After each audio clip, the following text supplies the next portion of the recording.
Dr. Dana Tassone here with participants in HFT 6228, a graduate course in hospitality and tourism management. We're talking about chapter 2 of the text. The two, and remember now, we're in foundation mode, so we're building a foundation, and then we're gonna siphon it down later on. So the two foundational gems in this particular chapter are the discussions of stakeholder groups.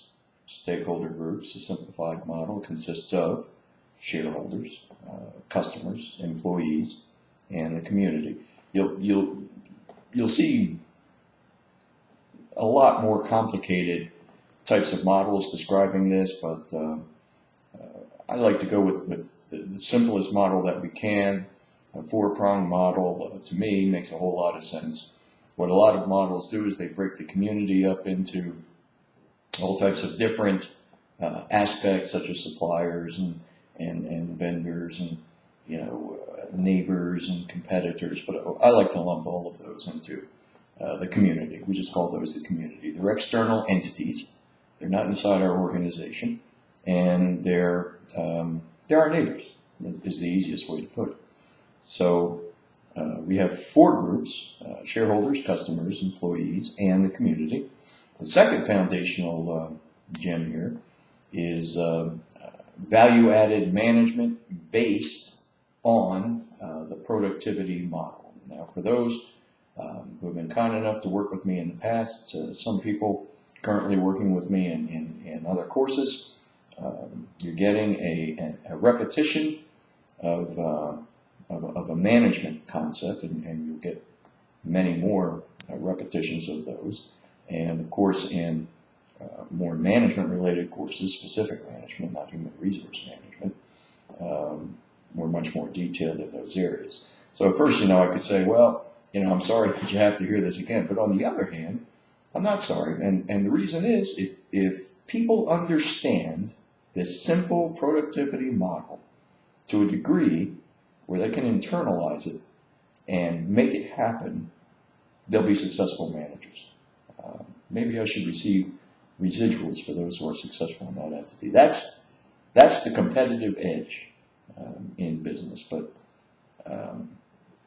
and we probably will discuss that in more extent later on in the course. So if we take a look with the stakeholder groups, we all of us in organizations, service enterprises, we all have responsibilities to each of the segments of the stakeholder group. The business aspect of the stakeholder group consists of individuals called shareholders. If it's a publicly traded organization, they're called stockholders. And if it's a privately owned firm, they're just referred to as shareholders. And these are individuals who put up capital for the organization, and the outcome that they are seeking is twofold. The main outcome is return on investment, and therein lies the problem that influences us sometimes, because the question is, well, do you want short-term or long-term returns? And of course, in the case of stockholders, it's usually short-term oriented. And the second aspect is they seek valuation of the firm, which is a long-term strategy. So if you buy into an organization, you purchase a part of that organization, whether it be private or public. You would like to get a return on your investment right away, but you would also like to see the value of that organization increase for the purposes of future returns due to valuation. The customers, we call guests in our business, guests, clients. These individuals are our lifeblood. They're the ones who bring in the revenue. And so, as a matter of fact, the entire marketing function and the sales function, their goal, their purpose for existence is to acquire and maintain customers. Acquire new customers and maintain the customers that we have. And what do they want to do? They want to maintain more and more and more so that the acquisition of new ones becomes less of a function. And why? Because it costs much less in the productivity model to maintain a customer. There are virtually no costs to maintain an existing customer. We call that a repeat guest, repeat customer, than it is to find new ones. New ones require lots of expenditures. And then there are the employees, and of course those are the entities that human resource management is concerned with. So that's the primary stakeholder group for HR practitioners. And the employees are the ones who produce the services to the guests that meet with the value proposition, meets or exceeds their expectations for service, and that in turn creates repeat guests. And it also impacts the status of the brand or of the organization, of the entity, and thereby increases, from a yield management or revenue management standpoint, increases the pricing that can be established for the goods and services of that entity. And then the fourth group is important.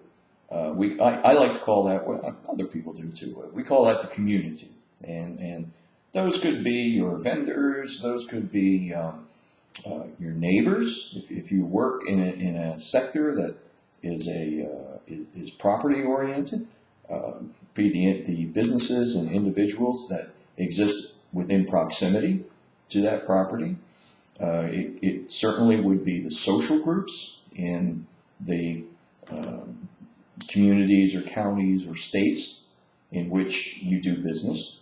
It consists of all of those aspects that really don't fall in the other three categories. Those things we call the community.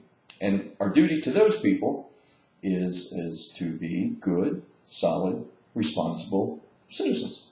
So what's our responsibility to the shareholders? Is to create monetary value. That's our responsibility there. What's our responsibility to the customers? It's to meet with our proposed value contract, if you will, to meet or exceed the expectations that our marketing people told them they would receive. And what's our duty to the employees? It's to internally market the organization to the employees so that they will have a preference for being affiliated with our organization. And we will compete with other organizations in that aspect. And it's not always about money.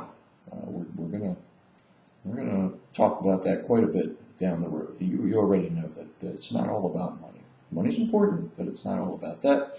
And then what's our duty to the community? It really falls under the heading of corporate social responsibility. We call it CSR.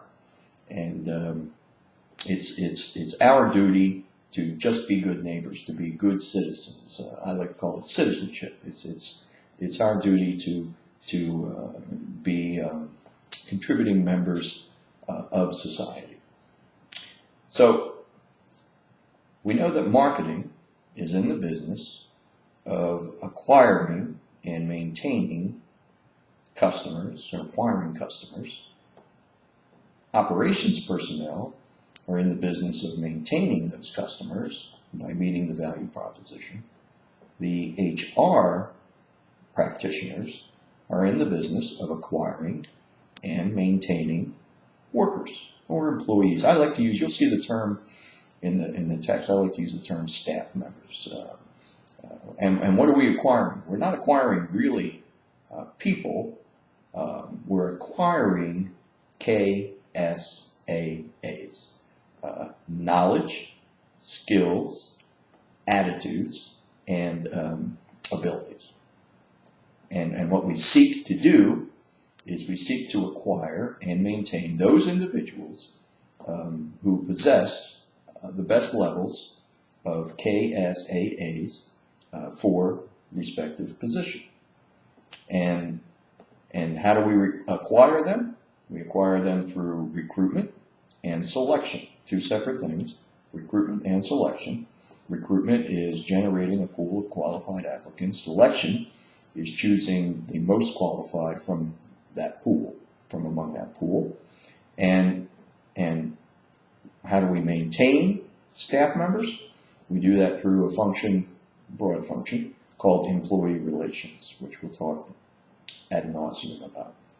So if we look at our internal clients, our internal customers, those being the employees, associates, staff members, team members, whatever we want to call them, we should identify that they fall within two categories.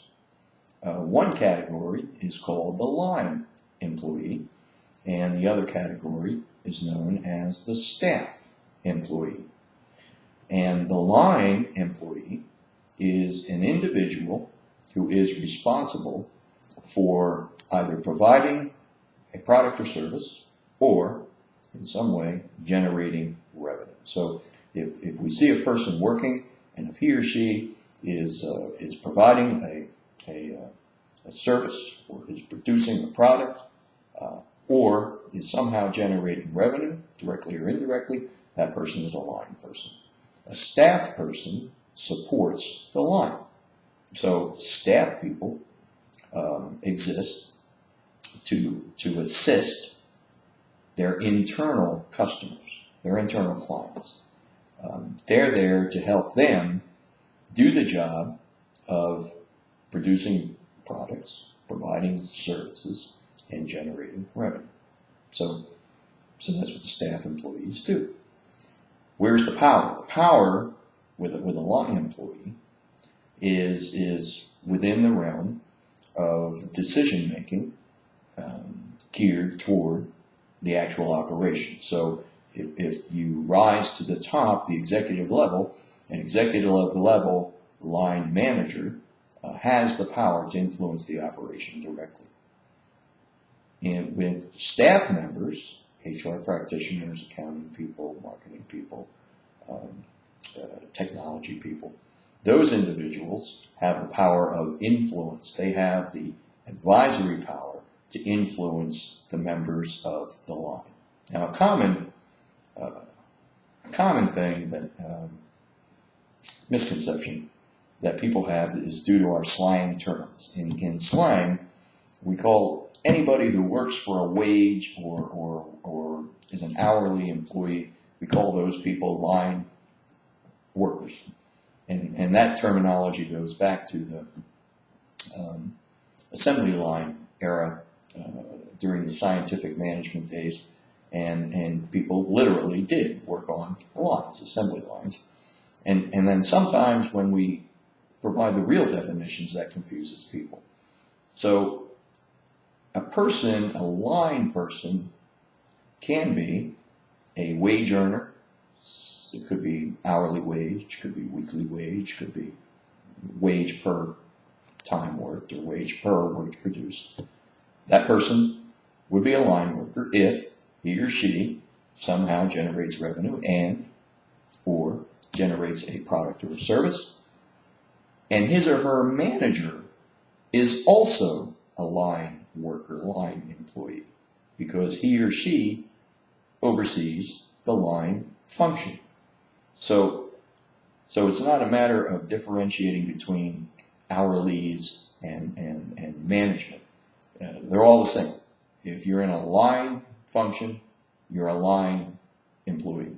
If you're in a staff function, you're a staff employee, whether you're a staff hourly or a staff manager. So if we had to quiz somebody, we could throw out position names and we could say, tell me if it's line or staff. So, if we throw out a sous chef, is that line or staff? And you're right, it's a line position. A sous chef is a working chef, really part of the management team. It's the first management rank in the culinary ranks. That person works the line, which is a production line, with other individuals of hourly classifications or wage classifications of some sort. If we were to say a purchasing manager, you're right, a purchasing manager is a staff position. Why? Because that person doesn't generate revenues, and that person doesn't generate or provide services or products. That person supports the people who do. So that's a staff function. And if we were to say now a marketing person, that's a tricky one. Because, it could be said that marketing people do influence revenue by acquiring and maintaining customers. But there's a difference between marketing and sales. And marketing really isn't sales. If you're in a large organization, there's a sales director and a marketing director. And the marketing function is a totally different function than sales. So marketing per se would be staff, and sales per se would be a line function. It directly influences revenue, and it brings in customers, guests, clients. The second foundational gem is the productivity model. It's at the end of the chapter.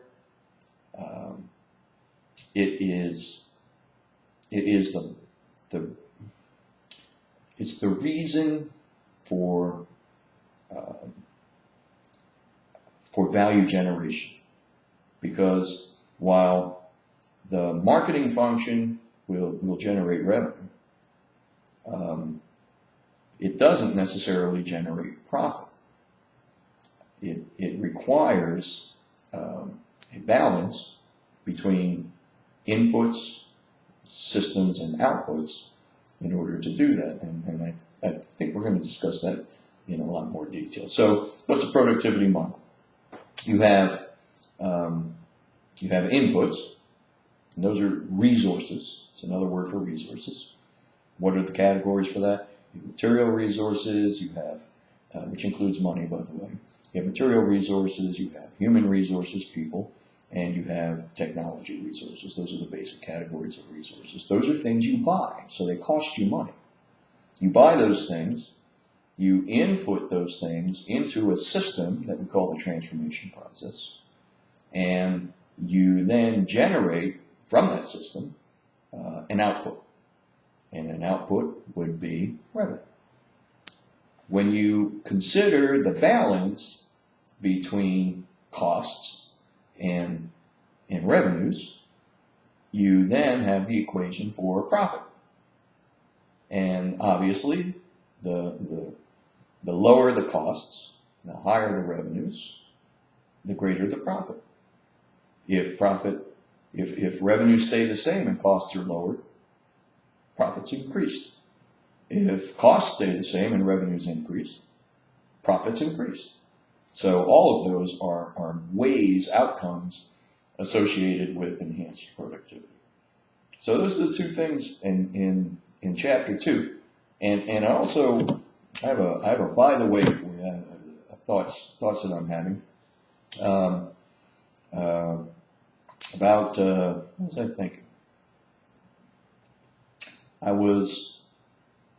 I think I already said, I'm talking about now your program of study. I wish I had a buck for every time I argued to some entity that hospitality tourism management is in essence, and I believe this to be true, is an industry-specific business program. Some people don't agree with that concept, but that's the way I see it. And why is it justified? It's justified because of the complexities associated with our industry. Very similar to sport management programs or healthcare management programs. These are complex entities in which we train for the operational entities as well as the management business component. So the program you're in is providing you with training to thoroughly comprehend the sectors within our industry, as well as learn the skills and knowledge required to effectively manage a business. And for that reason, the program is most appropriate for graduate studies, and I believe does, and well, I don't have to believe it because we know that it does enhance the careers of individuals. And for the newer people who are with us,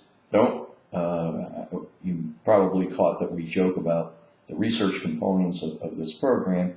It's not really that bad. It certainly has value, and it is something that will definitely alter your way of thinking in the real world. So it's, and when you hear any horror stories from our people, your senior colleagues, those are people. Those stories are really badges of honor. What they're really saying is, I made it through. It was tough, and I made it through. But things are challenging here, and I guess I get feedback from capstone students in your program for years now. I've been doing this, and the one piece of advice that any of them can give anybody who's starting out in this is, we can't get away with the tricks that we could get away with in undergraduate in this program. That's the one thing to remember. My advice always is, go slow, be focused, and be disciplined. But recognize that there are a growing number of people who are telling us that you are in the best graduate program of its kind in the world. And more people are telling us this all the time, and the reputation does keep growing. So anyway, we're out of time. That's chapter 2, and I'll see you in the next clip.